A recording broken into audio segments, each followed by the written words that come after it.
Our next guest won that lunch with Warren Buffett back in 2007 with his partner Mohnish Pabrai. He's Guy Spier, manager of the Aquamarine Fund, joining us now from Zurich, Switzerland. You just recently moved there, of course, Guy, and I'm hearing that the weather is quite nice, the skiing is going well, all of that. I don't want to hear any more about it. But in any case, okay, the lunch that you had with Buffett, you say it was worth every single penny. What did you exactly get out of it? Well, it's one thing to be at the meeting, Betty, with 35,000 other people. It's another thing to sit one-on-one at the table. And the minute he moved away from being social to engaging with us, there's an incredible intellectual ferocity that one feels that I think you have to be there with him to feel it. And even just for that feeling, it was worth every penny. Well, what do you mean exactly? I mean, what did you cover? What did you guys talk about? Well, the most important takeaways for me were the approach that Warren had to his life. One of the big takeaways was living one's life according to internal yardsticks. And Warren came up with a number of examples of how he had done that, and it's clear in his life that he's done that many times, especially in the last 2 years. We see that in all sorts of ways.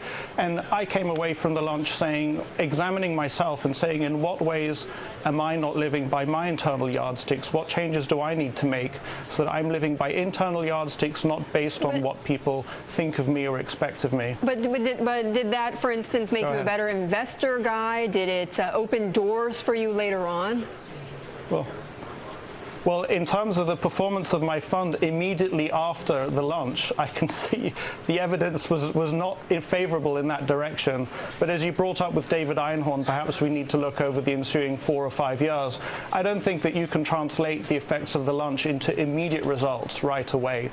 But I do believe that over a 4 or 5 year period, my results will be better than they would have been had I not attended the lunch. But from the lunch, though, since Buffett then knew you, but since he knew you personally then, and by the way, I'm holding this book, the Checklist Manifesto, and the reason why is that Guy Spier and Mohnish Pabrai, your partner who bought that lunch, you guys are quoted in here. And actually, let me just stop here because I just want to read this one part where Pabrai said that he studied every deal Buffett and his company ever made before that lunch, which was back in 2008. You bought it in 2007.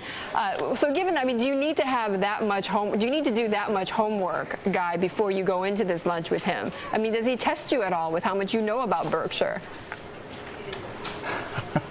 He came to the lunch with an extremely generous spirit, and there is no question that my wife and Mohnish's children had done less homework than Mohnish and I had done, and he was willing to engage on every level. I think there's, like many things in life, Betty, the more you put into it, the more you get out of it.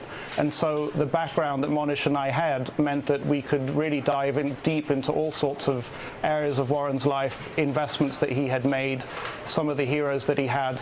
I mean, this was just before the Alice Schroeder book came out, and I think that some of the things he shared with us were biographical to the book. For example, Mohnish talked to him about how to deal with cheating in exams. And Warren shared with us that he went through a phase where he was not completely honest with himself or with the people around him. I think it comes out in Alice's book that he actually he stole things once or twice. And that was, for example, an absolute jaw-dropper for me. Really? Okay. But there I was at the lunch, and this is my hero, the man who is sits up there on a pedestal, and I discover that he's willing to put his foibles on the table and talk about them honestly. It sort of brought the human being into perspective, if you like. Okay, Guy, wish we had more time, but I know we've got to leave it there.